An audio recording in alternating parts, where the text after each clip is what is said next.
In a hushed archive, a 1755 document waits.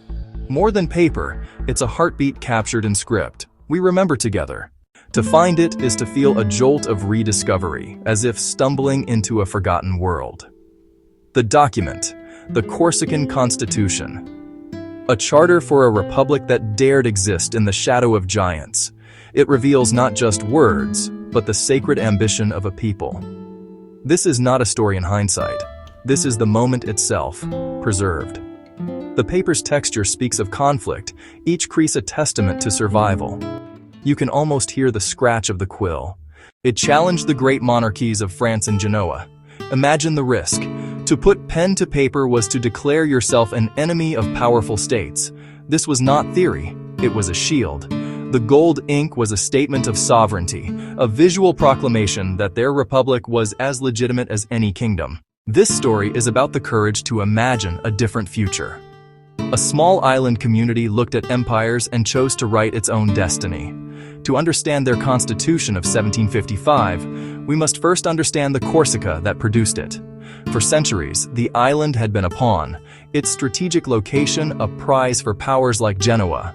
Their rule was neglectful, and the people grew weary of laws imposed from afar. Decades of rebellion had hardened Corsica's spirit.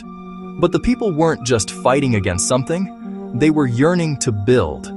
Into this volatile landscape, Pasquale Paoli returned in 1755. Son of an exiled rebel leader and a product of the Enlightenment, he returned not with a sword, but with a vision. He believed true sovereignty grew from a just society where power was accountable to the people. The Corsican Constitution was the radical embodiment of that vision. Drafted in 1755, it was shockingly modern.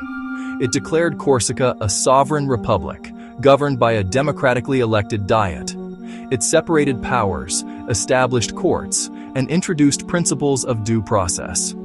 This was a social contract where legitimacy came from popular consent, not a monarch's divine right. The surrounding monarchies watched with alarm. A republic founded on popular sovereignty threatened their absolutist order. They saw a rogue state, a defiant model of freedom that could inspire uprisings, and could not be tolerated. History becomes real when we can touch its remnants.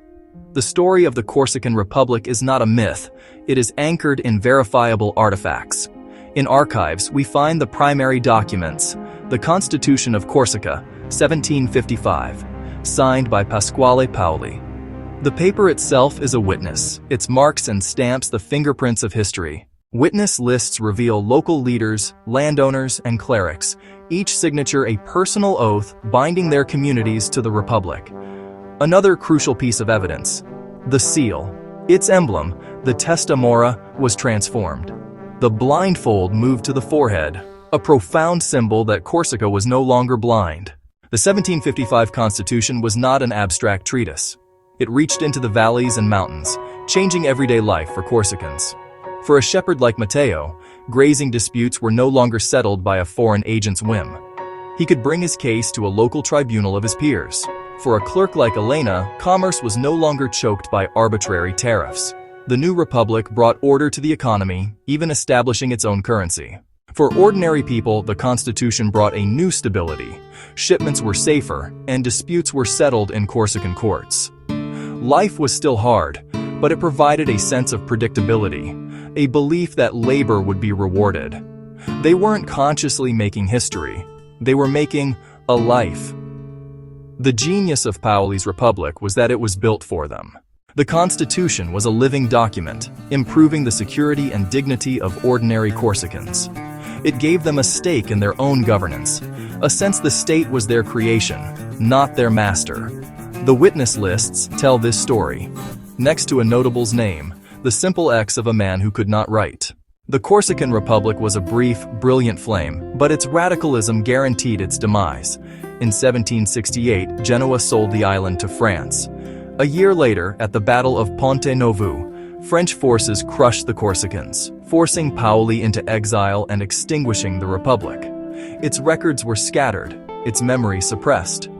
Or so they thought. For a document, if it survives, holds a special power. Buried in the archives, a single signature from a former enemy reveals a deeper truth. The Republic was winning over its opponents. The shepherd, the clerk, saw the benefits of self-rule.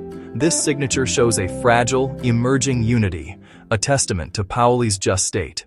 The Corsican Republic is now a historical footnote, its constitution a precursor to the American one.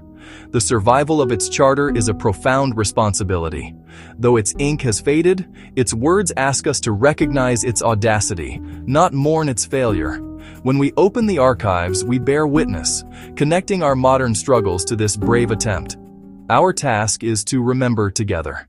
We give voice to those who risked everything for a sacred idea, that a people have the right to govern themselves.